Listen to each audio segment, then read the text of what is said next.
Yeah, I don't know why my husband's here, because I'm obviously not a pastor again. This session, when it's his turn, he uses it to talk about communication. And he had the freedom to share anything based on his experience. But communication is what leaders will do all the time. And everyone is using it. 90% of your time, you're communicating. Of course, when you sleep, you're not maybe communicating, but God still communicates even while you sleep. So, as part of listening, you might say you even communicate during your sleep. So this study is about communication for leaders, the impact which you do as a leader. You know, you can excel in a lot of things. You can have hyper super knowledge. You can do. You can have great ideas. You can be naturally gifted with speech or anything else, or naturally gifted in organizational skills. But if you cannot be a people person, if you cannot communicate, if you cannot express what you want in the right ways, how Jesus is teaching us, then there is a problem. Now, for percentage sake, and to define communication, I'm going to use my glasses. Yeah, you've seen something I was trying to show. I didn't really want to give away, but when I lay down, now communication is definitely a discipline that's studied in universities, so today not even scratching the surface, but we just want to lay a little refresher almost, just to get our thoughts focused on why we so need it as leaders. So communication is a two-way process, everyone knows, in which information is exchanged between individuals through a common system of symbols, signs, or behavior. I like this definition because it says it's through symbols, signs, and behavior. Language is just one way. Just one way. And as I said, because it's a two-way process, it always involves a sender, obviously, a message, a medium, and a channel, which through this happens, obviously, and a receiver. And even not only that, the receiver who's processing it, listening and understanding, also gives a feedback. So this is all in communication. And people try a lot of categorization of communication. And the best, I think, the consensus is mainly that you've got verbal, obviously, which you would be hearing through speech, and you listen and you understand it. And then you've got written, in which you have to read something and understand it and process it. And you've got non-verbal communication, in which you observe a person and infer a meaning. Now, as you see me, it doesn't matter what I said. I said I was excited to be here. I said I'm really enjoying myself and I'm committed. Did that matter to you? When you interpret what I've done, did I convey in any way any of those words? But if I asked you how I behaved, I mean, you can describe me in a lot of ways. This doesn't matter what you said with your words, if that's what not your body language said. So the percentages that I find really exciting and interesting is that apart from the 80-90% that we use in our day to communicate with behavior and with everything we do, and of course this discipline doesn't even list prayer there, or worship or singing, but 70, okay, let me say that last. So when now you had two speakers before me, yeah? So whenever someone talks, these are scientists who did this lot of statistics, about 25% is what you retain. I don't know how long it's been measured, but it's about 25%. Now that you've been sitting here from morning and heard the preaching and have heard all these things, I don't know if you're going to retain 10 of what I'm going to say, but I'll do my best at it. And even what you hear, you often misunderstand or wrongly interpret, incorrectly interpret, because of a lot of things, contexts, lots and lots of layers of context that we are going through, even your upbringing, even your language, even your culture, and a lot of things, even the simple understanding. That's why when I say to my husband, I want you to understand me, I know I'm saying an impossible thing.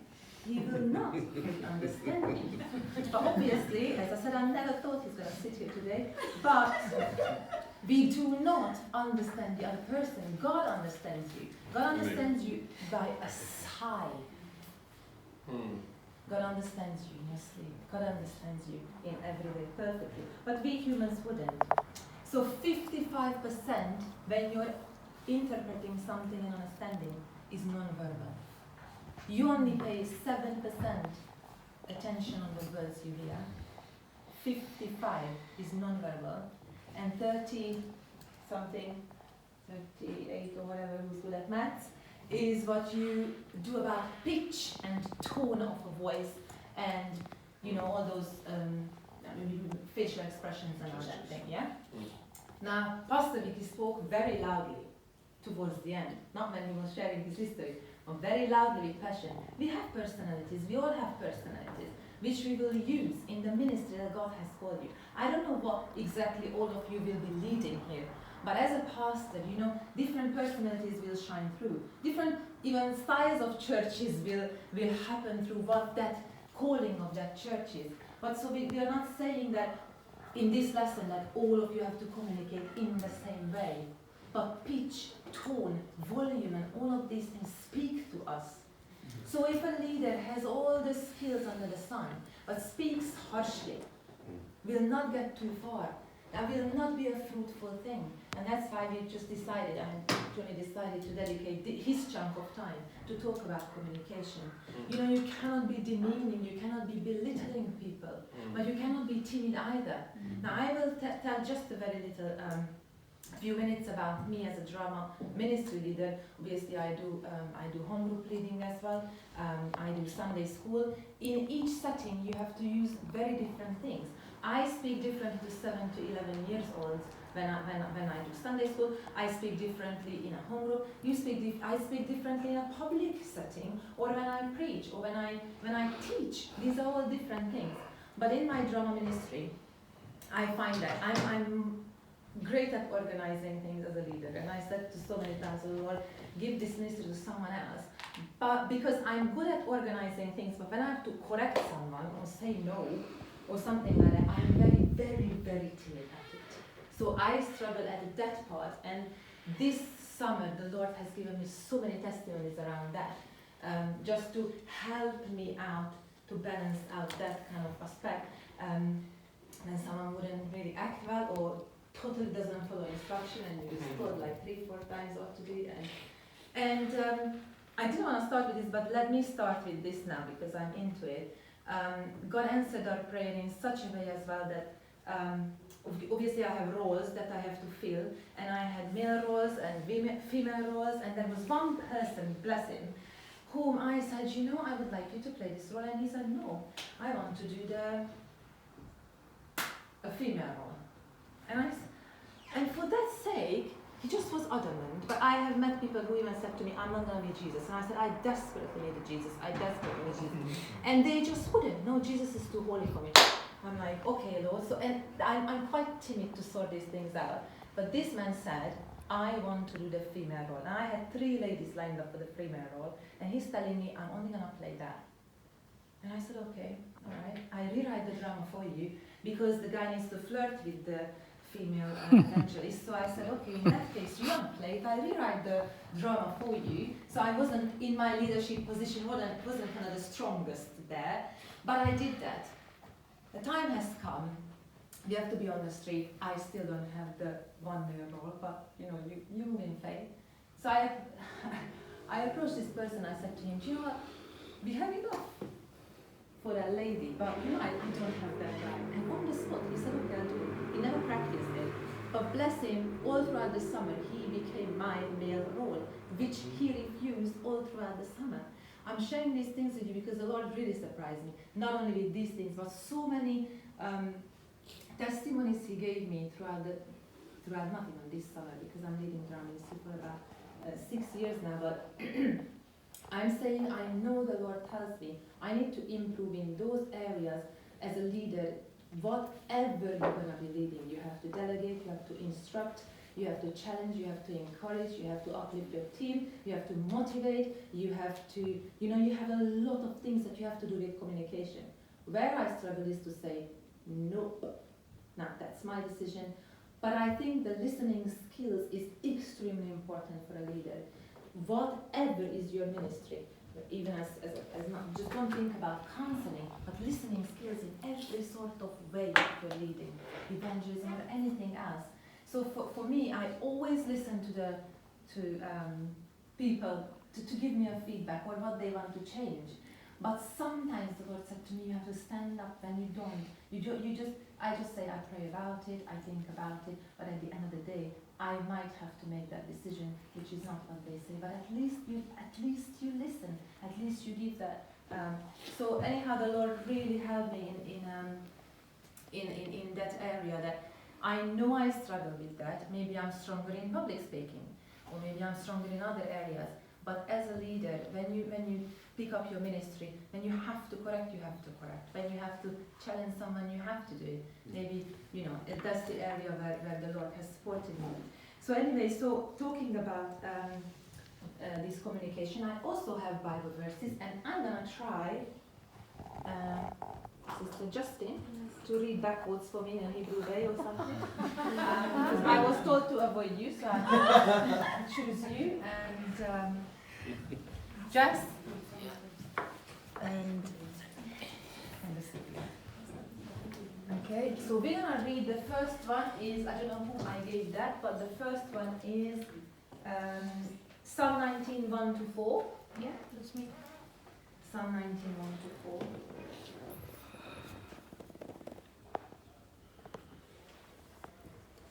4.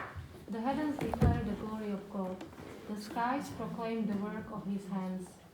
Day after day they pour forth speech. Night after night they reveal knowledge. They have no speech, they use no words, no sounds to the ends of the world. In the heavens God had pitched a tent for the sun. Amen. So you see here, the heavens declare the glory of God without a single word. They are day and night, non-stop talking. God communicates through nature. And then whoever has Romans 1:20, that's very much related to this one.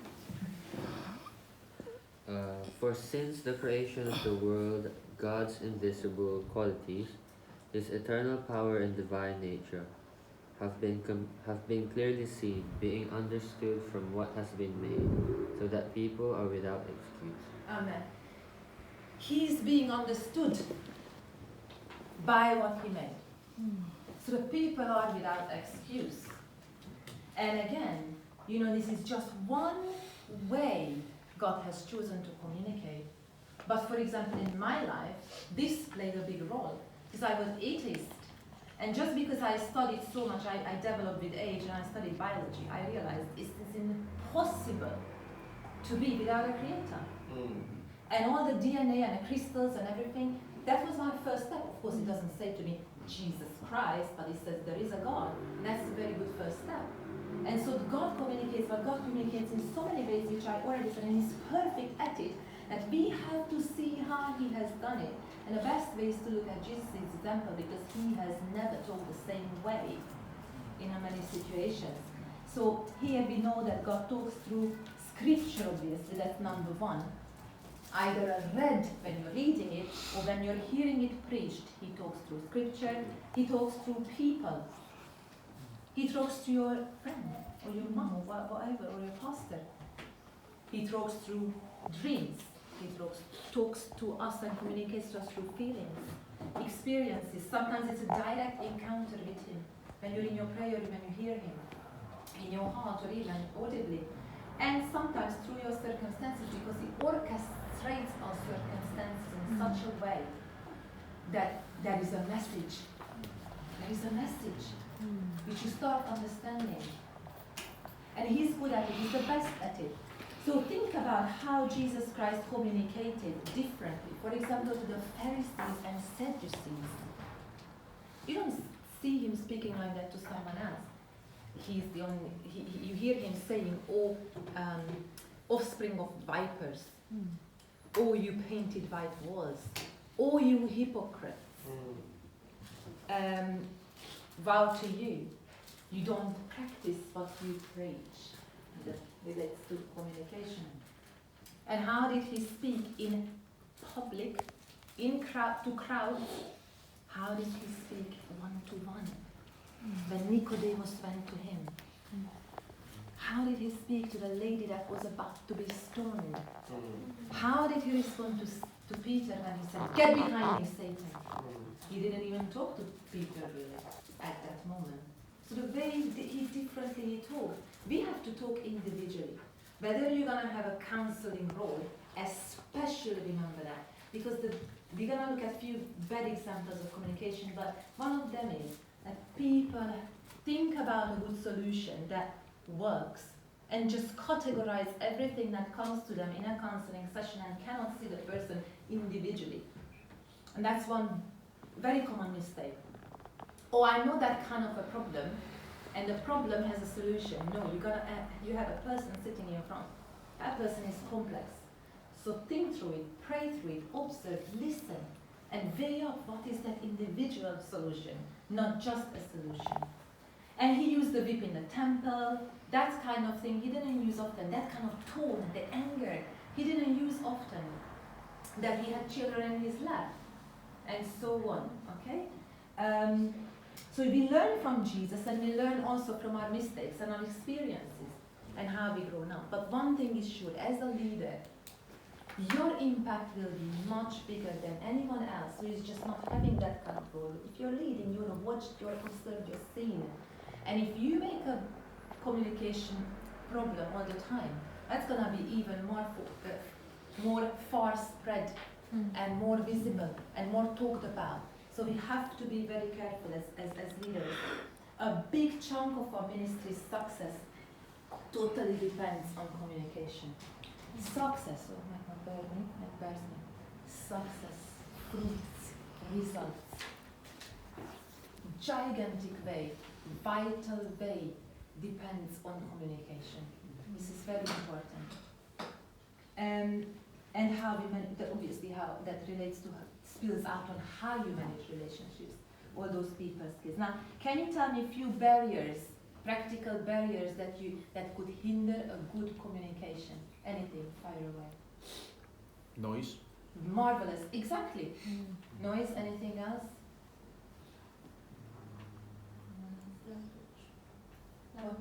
Language, exactly. Language, noise, exact time constraints.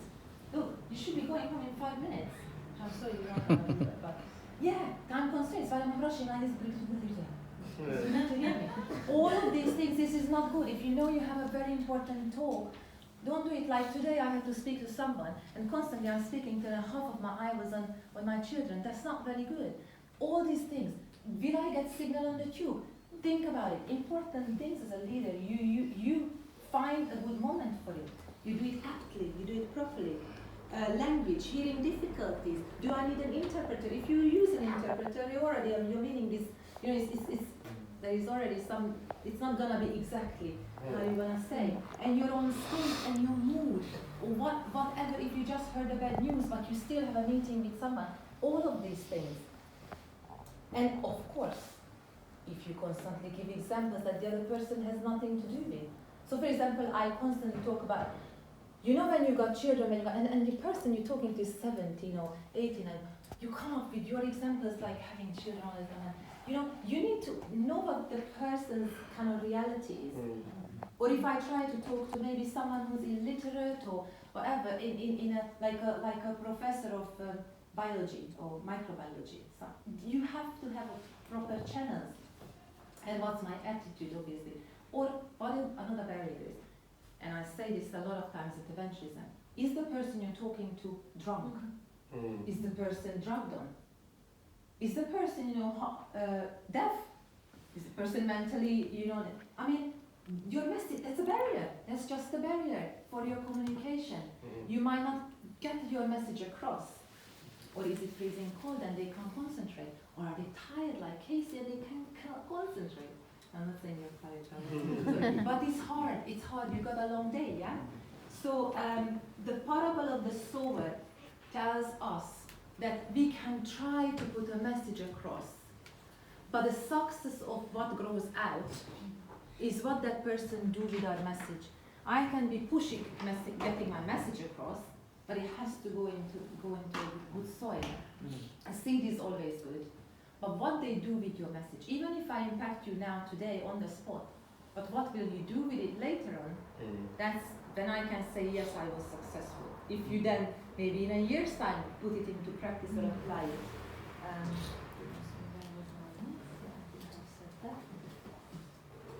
Okay. So we've got very different roles, as I said to you, teaching or challenging people or motivating. Sometimes you have to rebuke someone. Sometimes you have to delegate, but in all, we all have a behavior. Even our dressing tells a message to the others. But my overall behavior as a leader, when I'm not in any of those roles, or maybe just I speak to my husband or my children, but even if I don't open my mouth, my behavior communicates, it sends a message. And as a leader, it's extremely important to carry yourself with integrity. Integrity is you're kind of the same all the time. Like you've got this spine that all your things are attached to, that you do not compromise on. Yeah? Okay.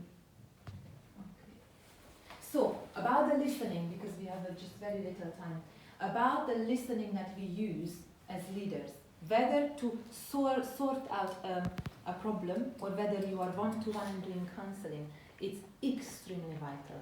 As I said, about 50% of your time in a day, you will spend on listening. Whether you are on just your phone, that's the kind of, reading, but you're absorbing something. But when we are listening to someone, because we can go into so many errors, being judgmental straight away, being moralizing, being belittling, and a lot of these. And I'm just going to literally fire away a few to mention not to do these things. When someone discloses a problem or a situation, as I already mentioned, to be individualistic is always very good, instead of just categorizing, because that will lead to a hasty offering of a solution. You give a proper space and a proper time for someone all the time who shares with you. You do not interrogate them, you do not force them to tell more than what they want, you do not start questioning so much into the details that the person at the end is surprised how much you want to know. You don't do any of those things, but you also don't offer a solution very quickly or say to them, oh, this is very simple, your problem is this and that, or oh well, you brought this on yourself, so what do you want? Now, so all of these things are very, very good examples. If you had more time for this, and I'm sure that during a leadership class you will get time to talk about counseling in itself, but just we're gathering a few examples that are very, very negative. Diverting a topic, dismissing the person, or someone says, I have an operation to go through next week. Oh, don't worry about it, I had one. It was all fine. Well, he was just about to share something with you. That doesn't help. And giving examples of our life, I had to stop myself sometimes with this. When I listen to others and they say something similar you've been through, you're so eager to say, yeah, but when it happened to me, this and this and this, but it doesn't help. Let that person talk and share only just a little about yourself. Otherwise, the whole thing centers back on you, and it's going to be your life stories after, and you spend more time talking than the person. It doesn't matter. What helps that person, share that much. And leave it as that, that's very important. So, all throughout, when you're listening in a counseling situation, you have empathy, which is a Greek word, obviously, to feeling into someone, so trying to be aware of what they are going through. And that time, if you have never been where the other person is, don't say to them, I fully understand you, because you actually don't. But what you can say is, I'm trying to understand you, and I can understand some of the things. I can understand how you might feel, or something. Unless you've been exactly through that thing, don't say that. And also, don't, sometimes we try to be so encouraging that you really minimalize the problem that they are sharing. And then you come up with these cliche things that God is in control, and you'll be fine, and you're fine, and you'll be okay, and you're strong, and all these kind of things. Now, I had many times in my life, and my husband knows I love talking, and I love really sharing, maybe to the last detail, but okay, maybe you don't need the detail, but I want him to listen to me. So when I'm really troubled about something, I say these things to him, and before I even finish the sentence, I say, oh, you will be fine. And he thinks he's encouraging me. And there are a lot of times I even would be crying and say, okay, that's all right, you'll be all right, you'll be strong, you'll go through it. And this is not encouragement, because he actually genuinely thinks he's encouraging and uplifting the person, and we can do that with ministry, we try, we're just uplifting, we're just encouraging. But don't cut the person there and say you'll be fine. He's not fine at the moment. Okay, he might be fine, and yes, God is in control. But I think I wasn't there because I was in Sunday school, but Misha taught be everything, be all to all men. You have to think about it. So I said to him sometimes, don't say that sentence. Even if I start telling from I said, just don't say I'll be fine. Listen me out, then you can say whatever you want. Don't say I'll be fine, because I get angry about that. So that's one thing. And I remember. Pastor Johnny is in London. That's why I'm here. You'll be fine, Pastor Johnny. He has no say today because he's just. He's fine. He's fine. James 1:19. Someone has James 1:19. Yes. Oh, yes. Oh! The legend. That might be true what I heard. Let's see. The prophecy is fulfilled. I'm so sorry. But it says, so then, my beloved brethren, let every man be swift to hear, slow to speak, slow to wrath. Amen. Shall I be slow to speak now? You want me to be slow to speak? Yeah. So this is very important, because as a leader as well, you have to be slow to speak. Now, you have these positions, there are people maybe underneath your authority, but you're always under authority. In both ways, be slow to speak. Not just one way. Not just people think I have to be slow, so to speak, when like just listen to what the pastors say, what the teachers say, what God says. Just be slow to speak. Even and just listen to the people you work with. Just listen to the people delegated to you in any capacity. And with that empathy. The undercover boss is a good example, because they would not be able to understand what the employees go through unless they have put themselves in there. And then they would have never been, the people would not dare telling them honestly the things how they are. But when they think you're just one of them, they will tell you. And there is another bad example of communication. When someone asks, for example, there's a Christian exercise or a program or a meeting that took place, or a course or whatever it is, or leadership class, and so someone comes who is maybe in pastoral care of you and asks, oh, how do you enjoy leadership training? Or how did you like this one, and how did you like that one? And poor Jane wants to answer and says, well, actually, I find this and that, and maybe she's not raving about things. And the moment you sense that, when you ask that question, how was this Christian exercise? If you don't hear, wow, it was amazing, stunning, marvelous, and all that. When you don't hear that, and the person wants to share with you why they find it that way, you straight away start defending that Christian exercise. This happened a few weeks ago in my own group. As someone wanted to share what they felt about something they went through as a program. And straight away there was a defense. Oh, but don't even tell me, because this is well done, it's well made, it's well thought of, it's well instituted, everything is so good in it. So that person just stopped talking, and I was observing the whole thing, and I thought to myself, that person just wanted to share what they felt. They stopped talking because the whole thing was defended. You couldn't even say nothing bad about it after all, and I'm not saying that we should say it bad, but let the other person talk, and don't just straight away triumph on it. You ask the question, so hear it out. Oh, let me just use this one now. So we must, very important. We must learn how to build up faith in the person without you'll be fine kind of dismissal type of behavior. You still build up faith in that person somehow, that they feel that is genuine. For example, I believe that sometimes to be silent with someone is okay. And sometimes to say, actually, I don't know. I don't know what to say, or I don't know what I should do. I don't know why God allowed this. I don't understand either. And it's okay. Just because you are put into that counseling position and leader, it doesn't mean that whatever you hear, you have to have a solution for. Because I think you can support someone so well just by saying, listen, I actually don't know. I feel the same way, but you know what we'll do? We'll just pray together about it. Or I'm with you. I'm with you. I'm here. I'm gonna listen. Or I will be there for you. Or I'll pray about it. Or just support them in prayer. And just to sit in silence is good sometimes. You don't need to be the one sharing out the knowledge, sharing out your brains and everything that you ever thought. Just be quiet and listen to that man. It's good sometimes.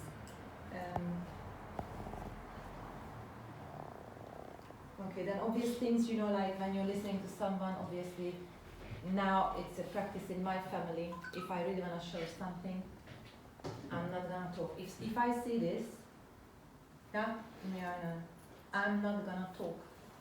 If I see the person on the phone, I just wait. I just stop until they put it down. And this is not only becoming a practice in my family with kids and everything. I don't talk, and if they are staring at the screen or texting away. These things, you know, sometimes I call up someone to share with maybe my kind of pastoral person.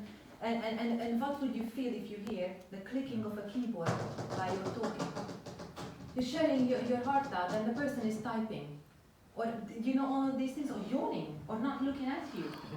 These are basic things, you know, when someone talks to you, just not sometimes. Just be warm, just be open, just be engaged, just be fully focused. Don't do any of those looking over things or any of these.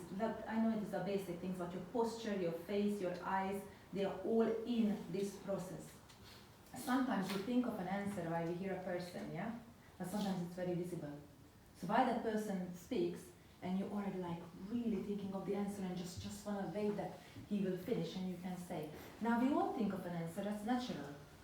But don't do it such a way that you are actually not hearing anything. Think of an answer while he talks, but wait it out until they finish. Okay, I think I can and react all. Okay. And just wanted to mention quickly about WhatsApp chatting. Obviously, that's another dimension that was brought into our life, and as a leader, I had a lot of troubles with it. I think you can identify with that when people don't answer, and you give emphasis to them, and they say, oh, they never heard about it. And you say there's a meeting downstairs, oh, you never said, well, 2 weeks ago I said, plus I reminded you yesterday, you never knew. So I think just to say, WhatsApp is not for everyone. Group chats are not for everyone. Not everyone knows how this, you know, the ethos of WhatsApp works. But if you are on the some ministry, please reply. Please do the thumbs up, or please whatever your person is requesting, that would be good to reply. Okay, and I think I'm probably finishing because I already said about my drama ministry. Let me just give me 1 second. Yes, that's just what I put for myself because I was hoping to end on my experience as a drama minister leader, but of course, as I said, we all have different roles. You're not just in worship. Even in worship, we communicate with our posture, with our passion, isn't it? Asher, you're always passionate, always giving all. So you look at Asher and you know that he's 100% doing it. But we communicate in all sorts of different ways. But in my drama ministry, I realized that I don't, if I see something really not going well, or some acting that is hoo-ha, I don't ever say you're really not doing well, or you should stop, or you're out of this ministry. I just pray, and I just let God sort it out. And I just maybe say something like, you know, increase this, drop that, can you do that again, come a bit later. So find the positive that you can find in someone, because whatever you lead in evangelism or something, and focus on that. That's kind of my experience, and it worked so far. So yeah, I think that's where I'm gonna stop. And sorry that we had a long day today.